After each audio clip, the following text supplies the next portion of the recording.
the interview at the end with Skewmond, and Dracos was up there, and he's like, "Yeah, I'm excited to go play, the best teams." And Dracos was like, "Well, good, because you are. Gen.G is your opponent." He's like, "Whoa, okay."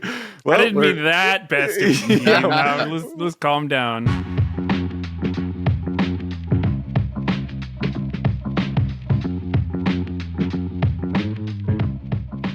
Hello and welcome back to The Dive, driven by Kia Season 9, Episode 21, Road episode.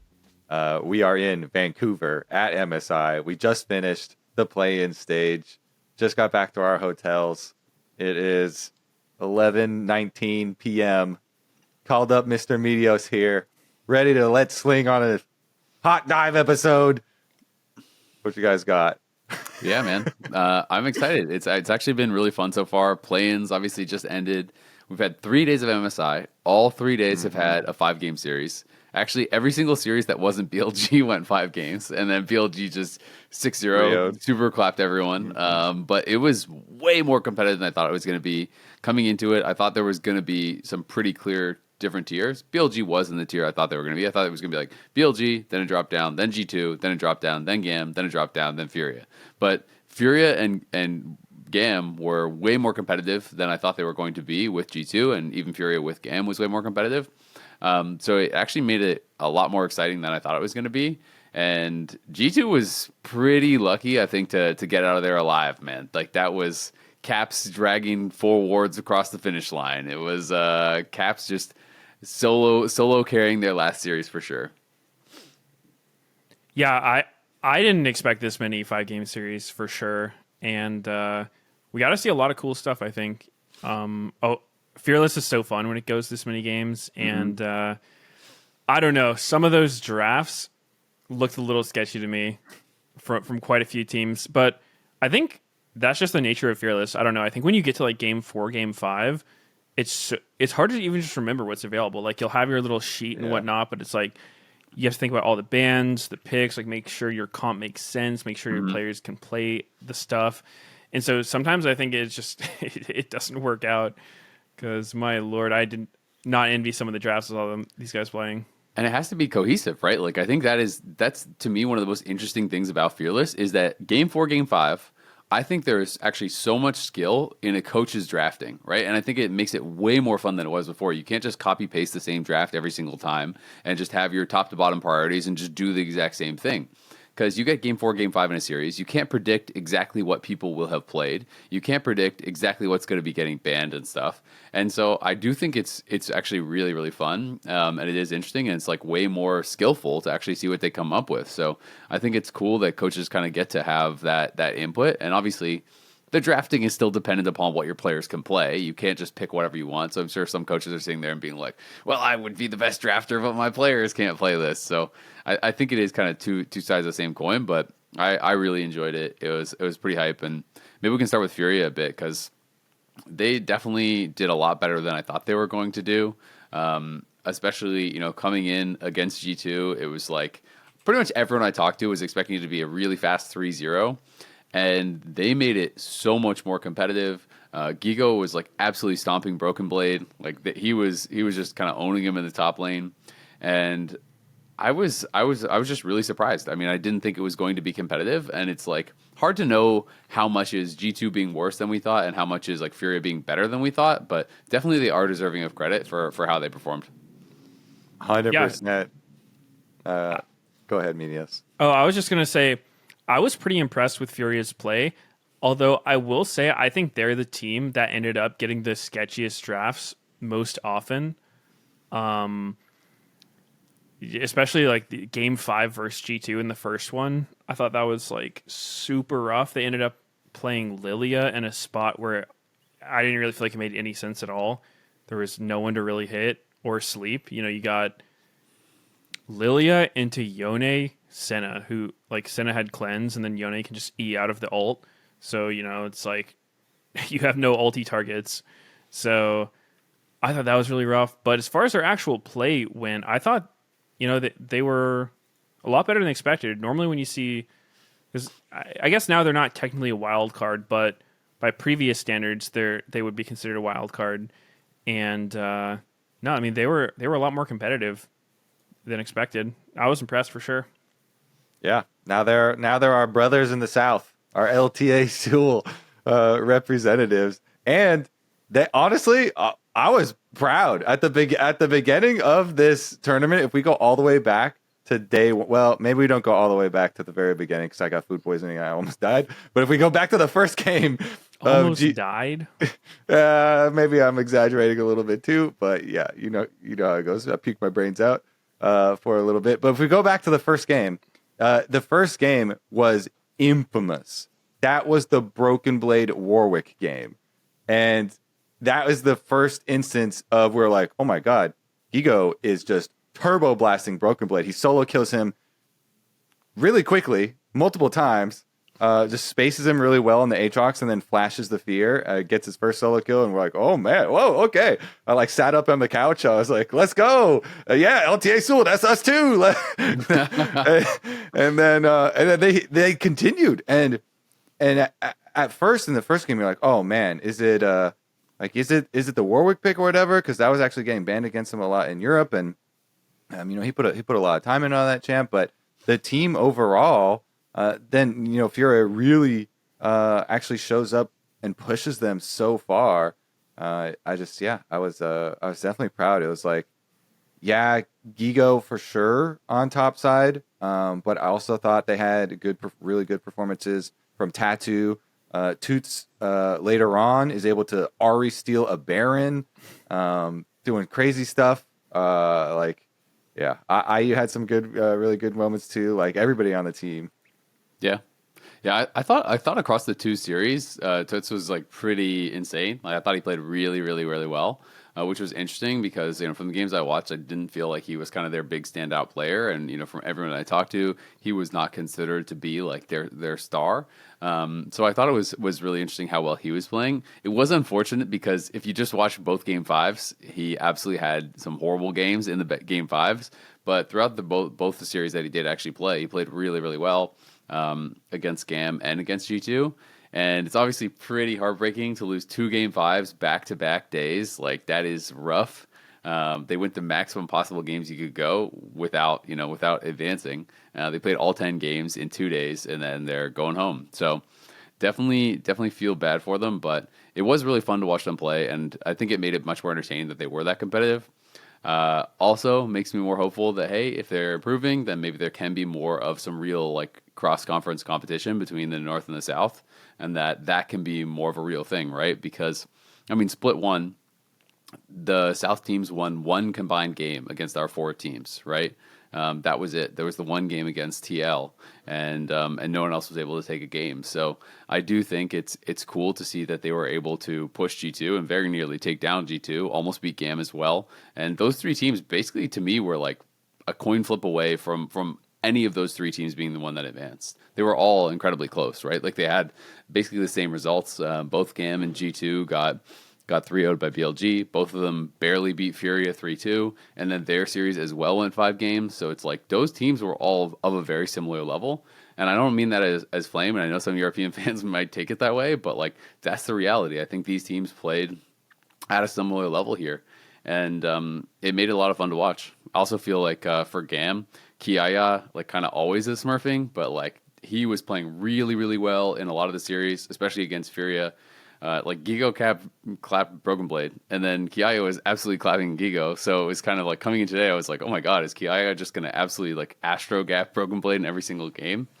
But it didn't really end up being the case, and I felt like the bottom lane for GAM really stepped up. Artemis and Elio really impressed me. I felt like they were playing better than Hans and Labrov, like easily across the series, and they had even against BLG, they had some like 2v3 outplays on ganks. They had a 2v3 outplay as well against G2. Like their bot lane was really, really solid and like such a pleasant surprise. I feel kind of bad saying it, but I also felt like the mid lane was just like such an obvious huge weakness for GAM that if they had a better mid laner, like they would have advanced, no doubt in my mind, because the mid lane was just a black hole in the entire G2 series, and honestly in a lot of the other series. Just like both Emo and Eris didn't look like they could really hold up, And like if you swap, I tweeted this, but if you swap Caps to GAM and either of the mid laners to G2, GAM 3-0's so easy. Like I think it's not even close.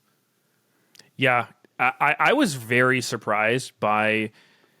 I mean, I didn't expect GAM to be as competitive as they were, but considering that they were competitive, the mid gap was kind of shocking because everyone else on GAM was actually pulling their weight, doing really well. I think Kiaya and Artemis especially were like outclassing most people they played against. Like they were just going crazy. They were making plays that you would expect to see from like a top LCK or LPL team or whatnot. Like just absolutely dominating lane. And then there's mid, which, like you said, was rough at best. Just completely invisible. They did their 6-man roster, and I don't know, maybe if they were both playing together at the same time, like two mid laners, it would against Caps. Maybe it would be fair, but yeah, it was very rough. I'm like, I don't want to just dogpile on these guys, obviously, because like the competition is really hard, but that part definitely surprised me that the rest of the team was just on such a higher level than their mid situation. Yeah. Yeah, I mean, Caps had to have some heroic performances to win this series for G2.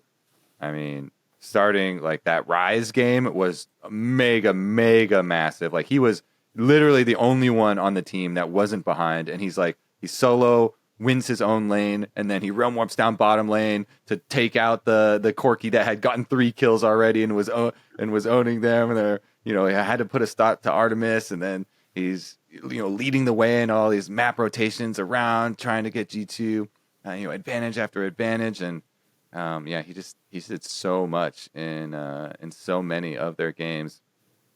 And even for sure, even in the losses, like even in the Tristana game, right? Like it was like he was the only hope, it felt like, in that game. Yeah, yep, for sure. That game 3 from G2 was kind of crazy to me. I don't know what to make of it, honestly, because when I saw Nunu picked 1-2 on game 3, there's no way that was the only thing you could pick there. I don't think Nunu's a particularly viable champion in this meta, so I don't know if it was like a little overconfidence, or they figured, let's just try it out, or maybe they just randomly thought Nunu was good. But yeah, I was a bit worried for him when I saw that. It wasn't a complete stomp. I think that, like you mentioned, Caps was doing really well. He had like a huge mid advantage, but their comp could not deal with Kiaya's Jax whatsoever. Every single fight, he was just jumping in, dodging everything, killing the carries, and I don't know. To me, I thought G2 might have got a little overconfident there with their game 3 draft, like picking Nunu. And the misfortune pick in that same draft. The misfortune pick was, I was like, how is he ever going to get off ultis? Like they're for sure just going to, all attack this guy, all getting off these flanks. And then that's exactly what happened. And, GAM in that game picked a lot of their comfort picks too, that they're known for and that they play a lot. And so that was the beginning of the reverse sweep possibilities for GAM.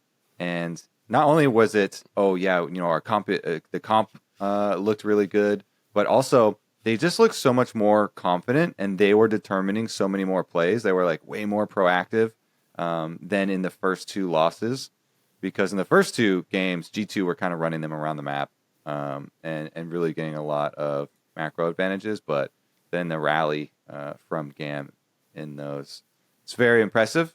And I when we went to Silver Scrapes, I was like, yeah, this is straight up 50-50 right now. We are actually going down to the wire. How'd you guys feel actually about the comps in the 5th game? Because when it was happening, I was like, man, these are so close. Like I don't even know which one I prefer. And then I'm like, well, I really do actually like Seraphine team fighting, but G2, like they just controlled it so well. And they had Skewmond actually making some proactive plays, ganking mid, getting that one early in Caps' lane, then immediately ganking up topside too, and G2 able to lock it down. I mean, it's kind of interesting. Like, obviously, you talked about the Game 3 draft for G2. Skewmond, it is kind of a pick he's known for. So, and he said in the interview after that, like, he wants to play it. He wants to play it maybe against, like, Gen.G or whatever. So, like, I think it's just kind of a pick that he likes. So I don't think it was like a flexing on him type of deal. I think that's just like a pick that he rates pretty highly. He's For Game 5, he was 8-2 all time yeah. on it before that Okay. game. Now 8-3.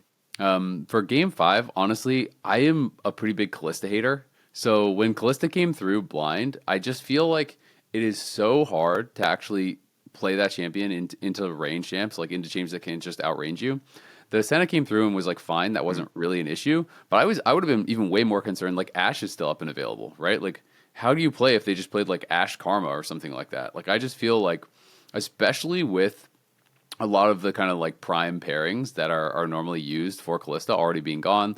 Like all the hard engaged champs were obviously already gone. Like the kind of 5 triumvirate there were already gone. Renata was already gone and stuff. I think Seraphine absolutely worked fine in that draft. I think it was a pretty good pick. But to me, it was just like going to be really hard for Artemis to get a lot of value, I felt like. And I also kind of thought that it was a shame because to me, GAM was so clearly playing this one style where they were going to show up, they're going to fight, they're going to force objectives, they're going to like force, these fights on you constantly. Whether they were winning or losing, they played that same style. I feel like every single game of the whole tournament, except for Game 5 of the elimination game. Mm-hmm. Like there was these early active plays from Skewmond, but then what was it, 26 minutes into the game, 28 minutes into the game or something, and it was 2-2 with no feats being taken? Somewhere between 24 and 28. I can't remember exactly, but like it was I think it was probably 28. It almost got to 30 minutes. I remember. Yeah. Like it was very late. I feel like it's so rare that that's the last feat of strength that gets taken. The kill one is almost always like objectives or turret. I go passive that last game, which was a shame to me. Yeah, so I think a little bit was there. Like the comps, obviously, Game 5 aren't great. Like you're kind of there's not a lot available. But so when I saw I did not expect Caps to first pick Annie. That was pretty interesting to me because, like, obviously this whole series has been a crazy mid gap. Caps is going to have a big advantage against Emo or Eris, whoever they put in. So I was kind of expecting them to put Caps on something that could 1v9 the game. Like Azir was banned, so that wasn't an option. But I thought G2 would be more likely to go for the Orianna, just because I think you want them on something that can just get strong and carry the game. But they went for Annie first pick, which is kind of almost the opposite of that. It's like, but I guess in that regard, it was smart because it could have been a takeaway. I think GAM would have been a lot happier having their mid laner on Annie, just something that's going to be useful, even if it's behind or whatnot. And then Caps was able to win his lane, Annie versus Orianna, which I don't think is how the matchup's supposed to go, especially when Orianna goes Airy, but obviously... I mean, Eris completely threw the lane with that TP back. That TP was insane. I don't know if he thought it was the old TP where the minion wouldn't die, but even then, he just TP'd into a fat wave right on top of Annie, lost all the health that he recalled for. So that was incredibly shocking. When I saw that, I was like, ooh, like, if my mid lane is my weak link, I don't really want him on something like Orianna that's fragile, that is pretty high execution and not very useful at all from behind. So I think in that regard, I was a little worried for GAM. And also, their first 3, I think it was solid. Yeah. Vi going to red side in Game 5 is pretty rare, considering how high prio she's been, for like the entire season. So I didn't expect that. But, Vi, Aatrox, Orianna, I figured you really want some frontline, but it was kind of hard. There was a lot of bans for support.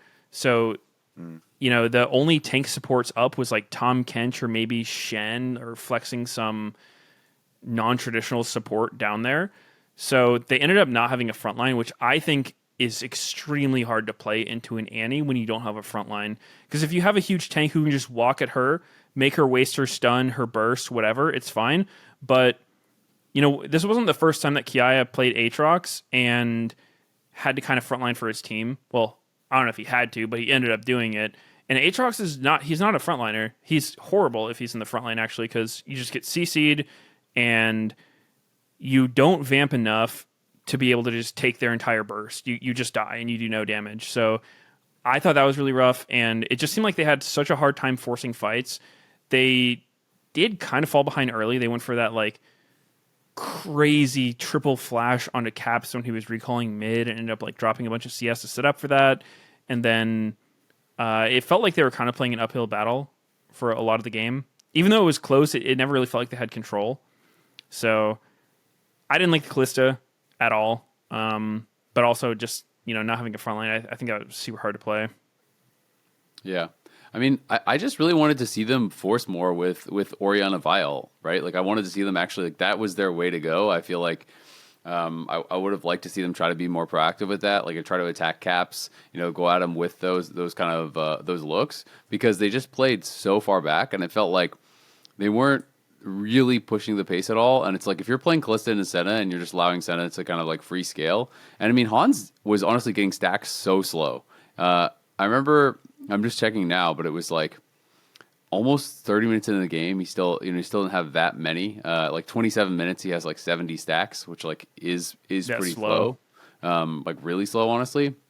I think it was at like, I don't even know, like 15 minutes or something. He had like 20 something stacks. Like it was a really low stacking game. He was playing against the double range bot lanes. So there's not like a Braum or whatever, something easy to get souls from. But I felt like, you want to kind of try to force Senna to fight before Senna has a lot of stacks, especially because their comp was really low as far as consistent damage, right? It was like they had Viego, Annie, and then they had Cassante top lane, and then they have Tom, Kench, and Senna. And when Senna doesn't have a lot of stacks, like when you're on one item and Senna has like 20 stacks, Callista is so much stronger, I feel like, at that point when you have Blade of the Rune King. And they feel like something that GAM just really struggled with in general throughout the entire tournament was actually objective setups and objective control. I feel like they were really not very good at that. And even in games where they would have a winning bot lane, they never seemed to get the early dragons. It's like you're playing Callista, you're winning the 2v2 early, and the other team gets the first two dragons. Like that to me just felt wrong. And I felt like had they been more proactive around playing around that, forcing fights on their early item spikes, like force fights on one item, utilize the bot lane advantage, stack dragons, they could have probably pushed the pace to a point where then G2 is in a really awkward spot. But because G2 got the first two dragons, they basically didn't have to do anything. They were just kind of sitting around and waiting until there's that one mistake where Aatrox goes a bit too far forward mid lane, Caps catches him with the Annie stun, they burst him down. That was the feats of warfare at like 28 minutes or 26 minutes or whatever it was.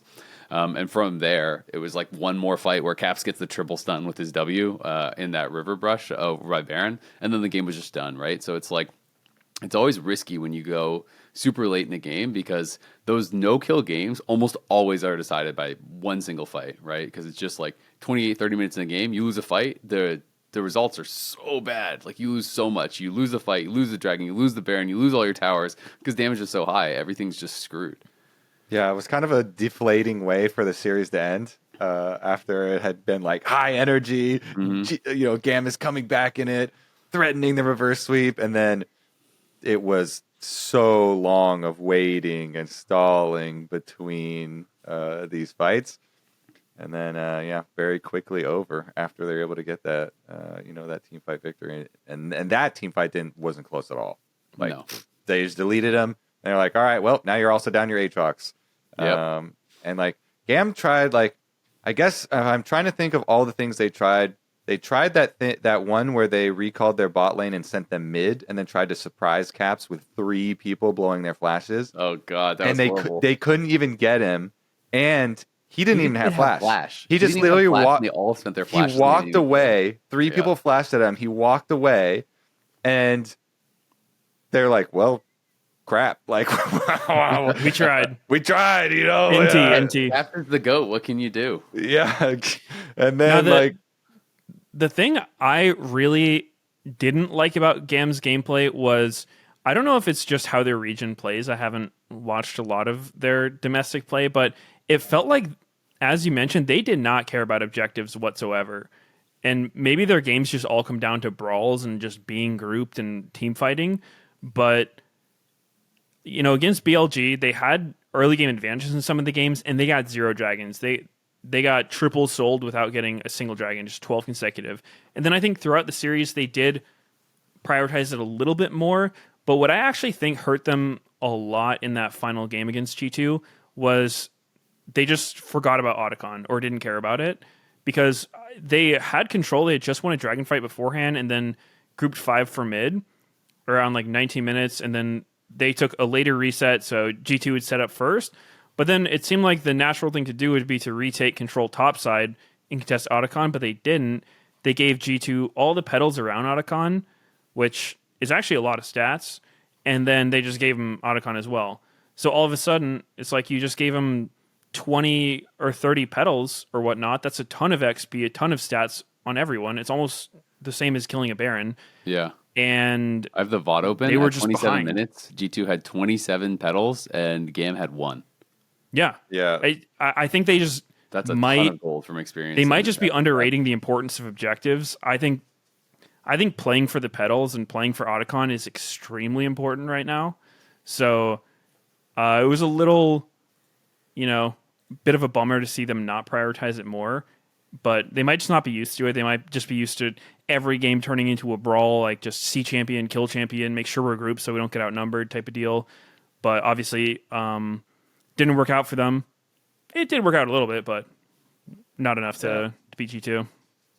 The stats tried to like get in my ear while Flowers was talking, and they were like, "Yeah, and it's 500 gold worth. The flower advantage is 500 gold." And I was like, "Oh, okay, 500 gold. I feel like." And then they got in Flowers here, and they're like 500 gold per champion, and I was like, "Yeah, okay, that sounds more about right." 2.5K plus the on kill effects like that. And is that even counting the experience? Probably not. No, right? the experience is crazy. Yeah, from because the there's adaptive no gold value for experience, Yeah, so exactly. it's just the adaptive stats. But I mean, It Skewmon, was I just think, by tough, the though, end of the 'cause- game was up 4 levels, and Hans was up like a level and a half or 2 levels. Like they had big XP advantages too that obviously Otacon helped with. Yeah, I was just watching mid game. Because game had been grouping so much, Callisto was 10, or Callisto was 11, Seraphine was 10, and the whole top side for G2 was 14. So it's like that's a pretty big difference to overcome. You're generally not going to win fights when you're just completely out leveled like that. Due to the way level scaling works, it's like each level you get closer to 18, you get more of your per level stats. So it's just such a big deal when it's like that many levels that late in the game. Mm-hmm. Yeah, I think for G2, the obvious positives is Caps played really, really well. Like he was gapping. I do think Skewmon had some good games. I do think especially last game was a pretty big advantage over what Levi was able to get done. He kept his farm really high, had good early action. I feel like Hans was like okay, and Broken Blade in the last series I think was definitely better than the previous series, 2 series. I will say that much because he was more back and forth with Kiaya, and it was nice to see that they were kind of like giving him some more attention, giving him some more resources, try to help put him in good spots. Like his Gragas game was really good. I think his Renekton game was good. His Cassante game was solid. So I definitely think he played a lot better today. And today was not like when he lost, it was not just getting absolutely clapped. Like Kiaya is legitimately a really good top laner. So I don't think that there was any shame in how Broken Blade played against Kiaya today. And so I do think, even though it was a really close series, I think a lot of European fans are feeling pretty doom and gloom. But at least there were some positive signs. They have some more time to try to improve. But clearly, BLG, the other team we haven't touched on, was an absolute tier above everyone else. They did not drop a game. It did not look close. They had that one kind of like wild game against G2, the first game, where it came down to that kind of like nexus back and forth. But it felt like for most of that game, BLG was definitely in control. And GAM had some good early games against them. But just overall, they looked just like way better, I think, than everyone else in play-ins. And they looked like a pretty easy 6-0. So for as much as there has been some inconsistencies and some struggles for BLG throughout the LPL regular season, and they weren't looking as clean as they normally do, and people have questions about Beishuan and stuff, well, clearly they're at least a lot better than this level of competition. So now we need to see them against the next level of competition. Definitely. I mean, if I'm a play-in team, if I'm like GAM or Furia coming into this, and it's like, hey, your play-in opponent is BLG, the like world finalist and MSI finalist from last year, I would be like, wait, what? This is play-ins. Like, what are they doing here? So I think it was pretty clear they were going to stomp everyone. That's totally expected. And I think the way they did it was pretty crazy. It just, I don't know. There was that clip on Reddit of Knight dropping like a 39 bomb on Silas, followed by like a 29 on Camille. Yeah. Poor Cash. And he was playing the same way pretty much during the series. Not getting quite as many kills, but it just felt like he was gapping everyone so hard. Everything he went for just seemed to work. Even games where he got ganked a bunch and he got set behind, he was just buying Majais and just getting 25 stacks every single game. Yeah. It was just absolutely crazy. There was one of those games, I think the Bejuan Skarner game. I could have been playing Skarner in that game blindfolded, and it would have been the same thing. Bejuan was literally just running around feeding, and his team was winning all around him. So, yeah, this team is crazy. Obviously not perfect. They did make some mistakes, but, obviously way, way higher level than all the other play-in teams. Yeah, they're definitely... I think you said their opponents are looking around like, wait, why are they here? I think BLG was also like, yeah, we don't deserve to, like, we shouldn't be in here. We should be in the next stage. And they're like, see ya, we're out of here. Like, we're going to the main stage real quick. And also, though, like you said, you touched on it a little bit, like some of the mistakes they made, some of the things, like they did still take some fights that they didn't need to take. Like I remember the one where they're trying to defend the bottom lane outer tower, and then Knight with like two people, like Elk is back in base walking forward, and like they see the full five diving them. I think this was the GAM game, one of the GAM games. Let me look back here real quick. But then and Knight like teleports in on Ari, and they're like, they give a couple kills here, they give a couple kills there. Yeah, it was the second game in the GAM series, but overall, of course, absolutely blasted, and rightfully so. Book their ticket onto the next stage. We are going to head to a quick commercial break, and then we'll be right back after these messages.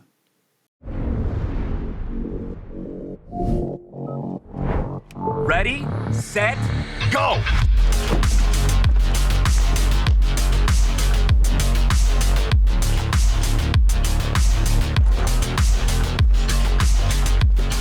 I'm at 47%. Oh, I'm on 63%. Man, I'm at 50%. Boom! 80%. Winner! The Kia EV9 can go from 10% charge to 80% charge in just 24 minutes with DC fast charging. Welcome back to the dive driven by Kia. We can start dipping into that next stage too, because we do know all these Get your matchups. toes in there. Start dipping. And we can start with the very beginning. G2, they were the last team to move on to that next stage, qualified. And guess what? Your reward is you get to play versus Gen.G. Congrats. It was kind of funny, the interview at the end with Skewmond, and Dracos was up there, and he's like, yeah, I'm excited to go play, the best teams. And Dracos was like, well, good, because you are. Gen.G is your opponent. He's like, whoa, okay. Well, I didn't mean that best of team. Let's calm down.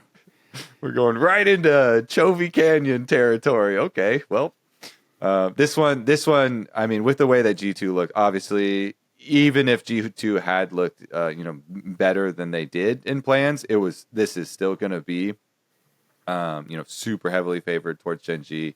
I think pretty much everybody is coming in thinking Gen.G is going to be the powerhouse of the tournament, the one that is most probable to take first, and they just play side lanes so well and pressure so well, and like I just have so many good individuals on the team. It is really hard to craft a counter strategy against them, even if you didn't just kind of struggle through plans. I mean, shit, they went undefeated in LCK. Like, what else do you want? What are we gonna do? Yeah, I mean, they went crazy. And saying that they are enormous favorites over G2, honestly, yeah, G2 had a bad play-ins, but G2 could have gone 6-0 in play-ins, and I would have been like, yeah, Gen.G's heavily, heavily favored. Yeah. Like, if BLG was playing Gen.G, I would have said, yeah, good luck, BLG. Like, this is going to be incredibly hard. Like, Gen.G is a massive favorite, I think, against everyone in the tournament. I just think they have looked so good, and I think LCK, in more recent years have looked like they are on another level. We saw what HLE did to do First Stand. That was like an exhibition match for them. That was the Harlem Globetrotters versus like the local high school kids. Like they were just trolling and drafting stuff and still stomping everyone.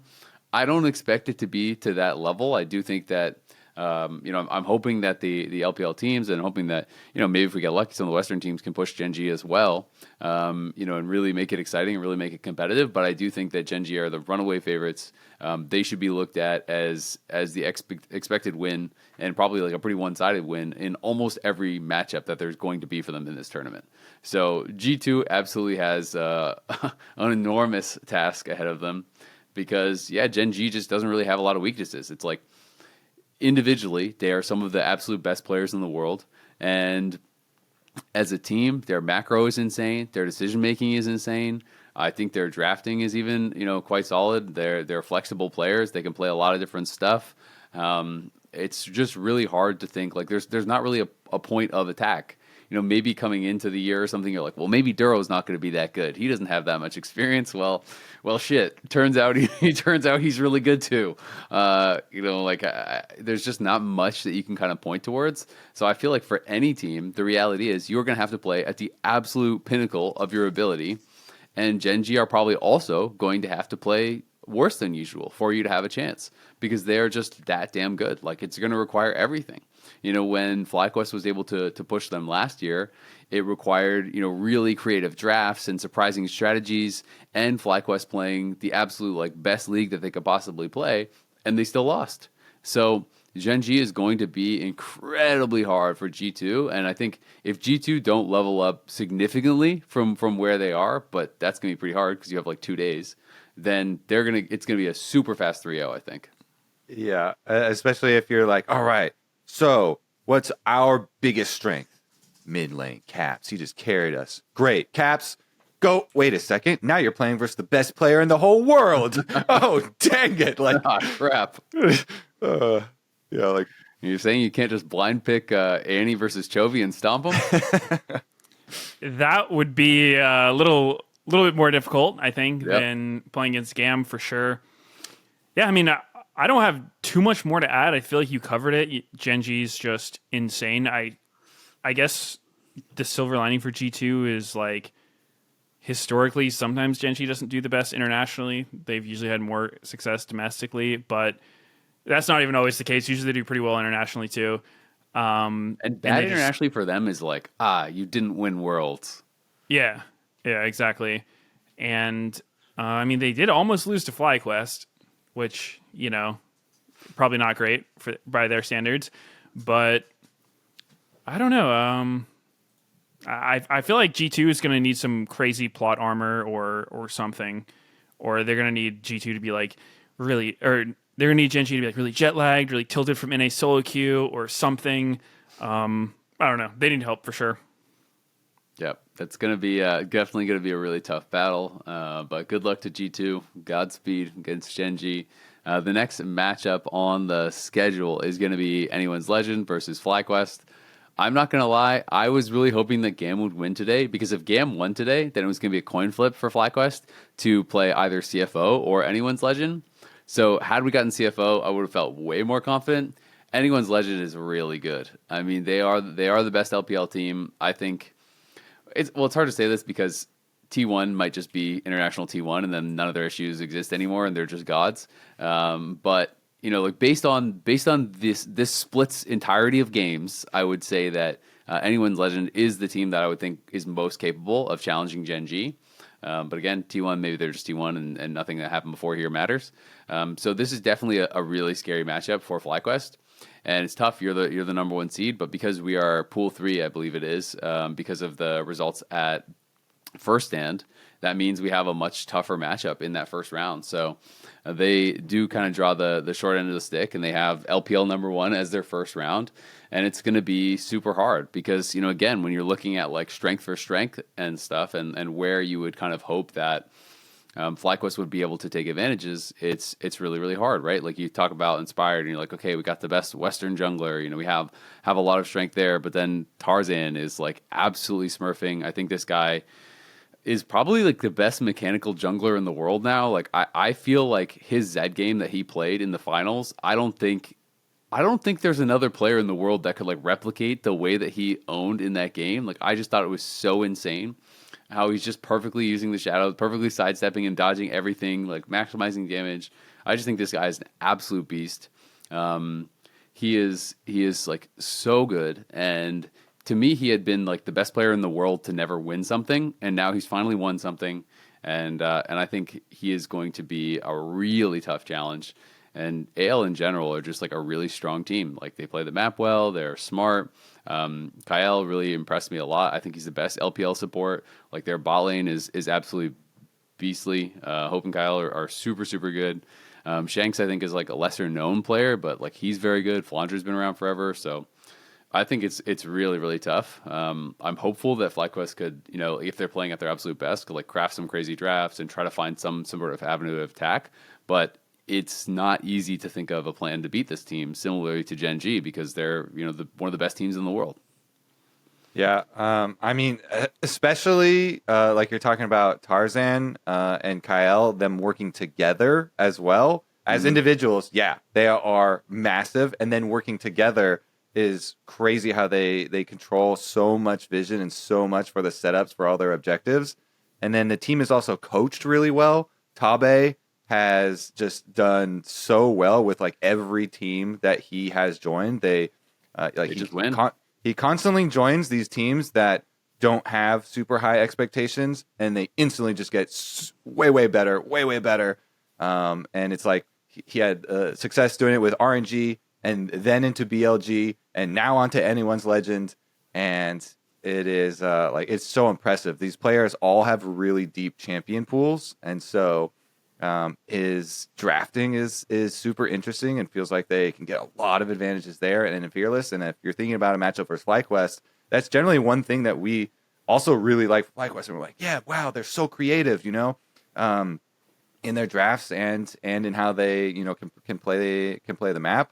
But then you're going up and you're like, all right, well, we're going to try and have to outdraft AL and yeah, it's definitely going to be a very tough one. I feel a little bit more hopeful for FlyQuest than if they were up against Gen.G or T1. I think that LCK has looked stronger as a region than LPL, and I don't know. I feel like FlyQuest is pretty good.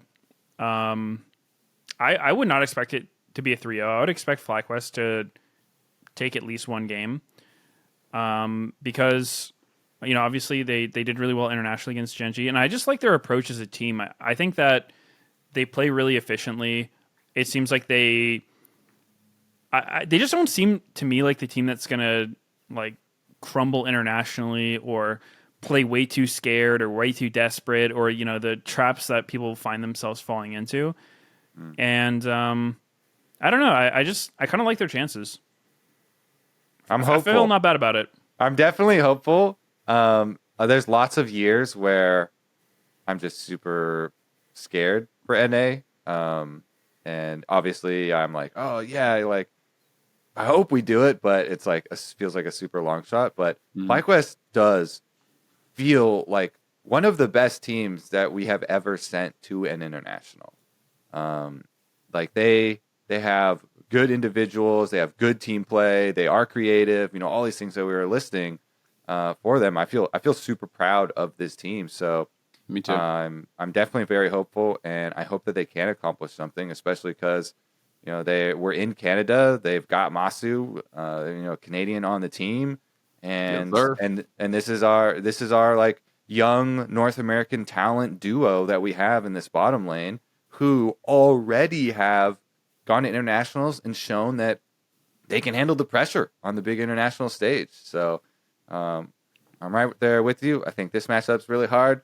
I hope they have a good showing in it, and I hope they can win it. But even if they don't, I think they have a very good shot in whatever the lower bracket they end up with. Yeah, I mean, I'm really hopeful. I do definitely think that you have to look at it realistically. That Anyone's Legend is absolutely the favorites. FlyQuest are pretty big underdogs. I do think it's I agree. It's definitely much more approachable than Gen.G. With T1, I'm kind of like less sure because I just don't know what T1 we're going to get. Are we going to get, just like T1 who just shows up to international and pretends like there was never any issues ever? Or are we going to get like some of the T1 problems that we saw during the regular season that were like, when they were bouncing back and forth between Smash and Guma? And I do think Guma has been kind of like working on some of the champ pool stuff too. So that should help him in Fearless. But I'm just like less sure on where exactly T1 is going to be. But definitely I would way rather play them than Gen.G. And, I just think it's gonna take something special from FlyQuest. Like that's just gonna be the reality. When you're playing teams this good, you have to play to your absolute limit, right? Like you have to have that incredible series to be able to push them. I definitely think they're not gonna get swept. I don't think that's gonna happen. And I really hope they could do it. I think it would be absolutely insane if they were able to pull it off, and would set up for a much better chance in the tournament because. I mean, the tournament is double limb, best of 5. Obviously, you're going to get your opportunity to prove yourself. But if you get knocked down in the first round, you're going to have some demons coming for you pretty quick because, it's going to be teams like T1 and Anyone's Legend and Gen.G are going to play each other. One of those is going to get knocked down. Like, you're going to have to beat them sometime if you want to get very far in this event. So I'm hopeful that they can do it. Hopefully FlyQuest, shows up. I think the crowd would go absolutely insane if we get one of those banger series in NA with FlyQuest really playing well, like especially if Masu is popping off as a Canadian in Canada. That would be super, super cool. So definitely fingers crossed. I'm excited for it. Cautiously optimistic, but trying to stay realistic as well, I guess. I think they got it. There you go. Nice. Easy. Let's go. The confidence. Next series is MKOI versus BLG. This one should be interesting. It's also cool, again, we talked about it before, but obviously another Canadian here with JoJo being on MKOI.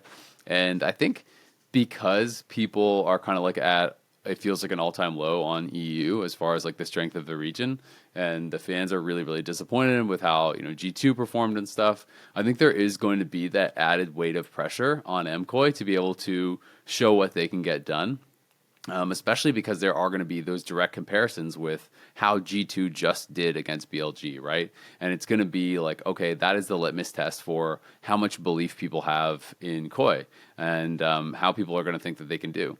Because BLG obviously clearly the best team from the play-ins, so it is going to be a real challenge for them. But if you can't beat BLG, well, Gen.G and AL and those teams are probably going to be out of reach. So I do think it's like it's not an easy match by any means, but it is going to give us like a really good read on where MKOI are right now.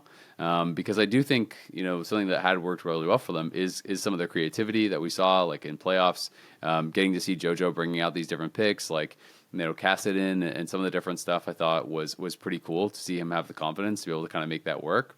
And Elioya, when he's playing at his best, I think is absolutely an incredible jungler. He's shown that he can be like such a difference maker, and I think even at the international level. So it's going to be really interesting to me to see like how this one goes, because I think it is like a good challenge, but I think it's a possible win for MKOI if they're playing really well. You think so? I think it's possible. I don't know. I'm worried for EU after seeing G2 because, even in the playoffs, MKOI did lose one series to G2. So, like, even though they brought it back, it didn't seem like MKOI is, like, clearly the best team in Europe. They did win the split, so officially they are, but, not in a super dominant way. They had, like, a 60% win rate overall through all their games throughout the split. So, I don't know. It doesn't seem to me like they're clearly a much stronger team than G2, and it just feels like Europe has not had the results internationally that they once did. It seems like they kind of been slumping a bit. So, I don't know. I think that's a tough one for them. I think it might be another 3-0. Yeah, I think the Merwin lane versus Bin is going to be especially troubling. I don't think that the Merwin picks are gonna cause Bin too much problem, and so maybe if they can do it, maybe it'll be through like Elioya and JoJo mid jungle synergy or something, and trying to like attack Beishwan or something like that. But yeah, you've got Knight there as well, which is going to be super hard to deal with. So yeah, I kind of agree with Meteos. Like this one does look really, really tough. Maybe they can do it with some good team play though. I mean, to me, I still think BLG is favored, but I do think this is like their best shot at beating an LPL or LCK team for EU, right? Like this is going to be, to me, the easiest team. So I do think they have a shot, and I don't think that BLG is perfect by any means. I feel like G2 played pretty bad in play-ins. I think that G2 was significantly worse than I was expecting, and even significantly worse, I think, than what we saw from them in EU a lot of the time. I don't know exactly what all is going on with them, but I don't think that BLG is like unassailable. I don't think that they are this like perfect team. They are obviously extremely talented, and when their players are playing at their peak, like Bin and Knight are some of, if not the best solo laners in the world when they're playing, at their top level. But that hasn't been the case the whole year. And even against GAM, we saw some pretty significant early game advantages that GAM was able to get. And I think that like a higher level team, if they're able to get those early game advantages, does have an opportunity to try to actually convert them into something, right? GAM unfortunately didn't turn any of their early game leads into anything. Like if you can turn those into dragons, if you can turn those into better objective setups, to me like that does at least give like some sort of a way where you could see that could happen. Because when I look back at the GAM BLG series, I think about game 1, game 2, obviously GAM did quite well early game. Game 3 was just an absolute stomp, not even close at all. But the first 2 games, they had advantages. They had good control in the game, but their objective setups were so poor. They never got early dragons, and then they'd just kind of like haphazardly filter into a dragon, and BLG would have full control of the river, and they'd just get like absolutely rinsed in a team fight, and then that was that. And obviously LPL's team fighting has always been a massive strength, so like that's going to be incredibly hard regardless. But I do think that Elyoya being one of the big strengths of the team, Beishuan, I think yes, he's definitely strong, but I don't think that he should be favored against Elyoya. I think that is someplace where they could have an advantage. And hey, I mean it's going to be really hard, but it's like, to me, if we're looking at the West versus the LPL and the LCK, it's always going to be hard. So I think for EU, this probably is their best chance to get a big win. So I'm excited for the potential to see this series. To me, this is an interesting one, and if BLG just absolutely stomps them, then I think it's looking pretty grim for EU. But I feel like this is their best crack to try to like do something to really get the region excited and show that you can do some damage here, because it does feel like EU's star is definitely fading internationally, and it's more exciting when the regions are competitive. 100% agree. The next one we have is the T1 versus CFO. So, like you mentioned a little bit earlier, and it's always like funny for everyone because this is the reoccurring T1 storyline. They weren't that good before. Yeah, it's like the yeah, sure, gif buddy. They just won Worlds. He told me they were ass all year, and they just won Worlds. It's the gif of the dog that's like limping along, and then they just get right back up. Time for an international, pop right back up, and to an extreme this year, because they were underperforming. Faker was having a rough time. Gumu was having a rough time. So then they do the sub out, and actually that's not even the beginning. The beginning is, of course, they lost Zeus, and then they signed Doran, and so they're and Doran struggled during most of the regular season, even though he's normally so good regionally. He was struggling for most of the regular season. He smurfed at the end of playoffs, but again, it's like, I don't know. At some point, you feel like the issues that T1 shows regionally should show up internationally. They never seem to, though. Yeah, they've been doing it for a long time, where they just somehow have to come into every event being the underdog and then win routinely. So I don't know. I would never root against or vote against T1 internationally. I don't think it's going to happen. I don't think CFO's got it, because I mean they did pretty decently at first stand, but I mean CFO beat literally everyone except HLE at first stand, so I think they actually did really well. They did lose the later series, obviously, to KCARP, but in the whole round robin thing, they beat us all, right? They only lost to HLE, as far as I recall. So I felt like they did more than just like all right. I thought they had a really, really good performance, and I do think that they are a strong team. And like Gen.G is, to me, like by far the best player in LCP. Like he's just been running that region, and I do think they're a good team, but T1 is obviously incredibly hard to beat. Yeah, maybe they can do something with the bottom lane because Doggo has been playing quite well. And but like since Skooma came back in, he's looking way better. So yeah, maybe it's the classic T1. I feel like you get T1 and you get Faker with these like playmaking picks, and he makes so much magic on the international stage. Like you need a big play, and then he comes up with a big one right when you need it, regardless of what went on previously that year. Yeah, I mean, I think if you are hoping for the CFO upset, you're maybe hoping for one of these kind of like bad Doran moments internationally, because Doran obviously has this reputation of kind of like falling on his face when it comes to international. Even when he had been so good regionally for so long, he has had like many successes in the LCK. Just when he goes international, he has all these kind of like famous moments where things are just going bad, right? And I think there are definitely concerns about that for T1. I don't think this is the series that people are really thinking of when they're worrying about those big concerns. But that is something that I think is going to be on people's minds because it's kind of funny. It's like there's the two sides of it. It's like which is the more powerful one, like the Faker, plot armor T1 always go to international, or the like Doran always goes tragic international. Like which is going to kind of win out. Because I'm a really big Doran fan. I love the guy. I think he's really funny. He always seems like he's super good vibes. And I do feel bad that I feel like he gets so much less respect because he has had these really bad moments internationally, even though he has put in like so many years of being a really high level top laner in the LCK. I always kind of feel bad for him.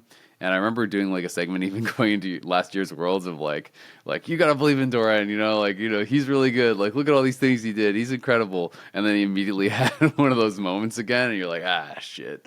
But maybe this will be the Doran moment. Maybe he'll just kind of have some of the Faker mojo rub off on him, and he'll have an absolute pop off tournament.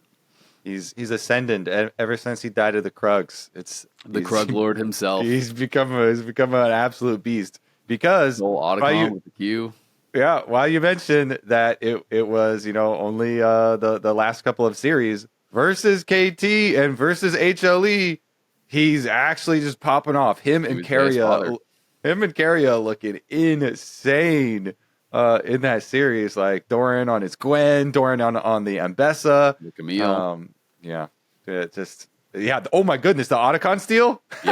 Yep. He prepped the Q on Q was it a blast cone or a vision plant? It was a Scryer's Bloom plant. Yeah, to get the true damage Q ready, and then hookshots in and steals the friggin' Otacon as a Camille. Like that was wild. But I mean, he's really good. And Carry is always one of those players when I think of, okay, if the meta is wild for bot lane, this guy just gets like exponentially better, right? Like he is someone who can play all the weird stuff, who is like totally down to do it, is incredible mechanically.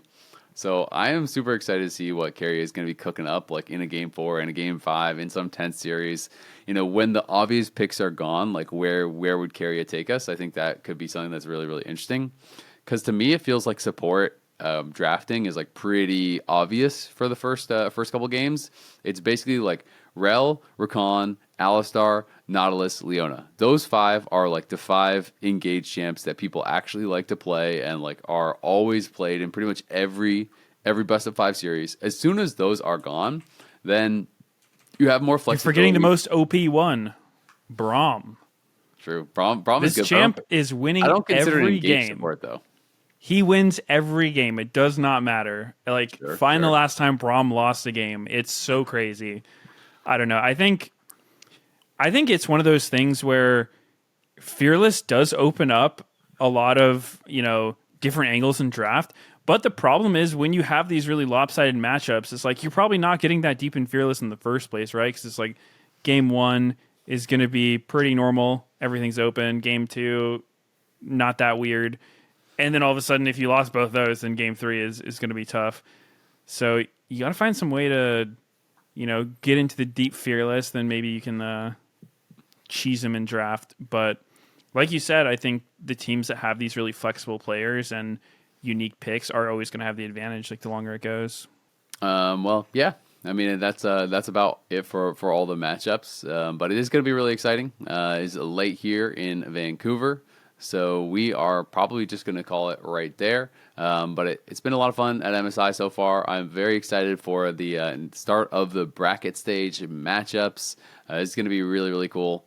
Best of 5. We've been getting so many good series, and so many series that I think really surprised us already. So I'm hoping we're going to get more of that. But that is going to do it for this episode of The Dive. Remember, you can check us out on YouTube, so you don't miss an episode of The Dive. And thank you, Kia, of course, as always, for sponsoring The Dive, driven by Kia. And hit that subscribe button so you don't miss an episode of The Dive on YouTube. You can also check us out on Spotify as well as Apple Podcasts. MSI continues July 1st at 5 p.m. Pacific with Gen.G versus G2 Esports. And then the next day, we got FlyQuest. So for all the LTA North fans, all the NA fans, definitely don't want to miss that matchup on Tuesday. We will see you, on Wednesday. We will see you there.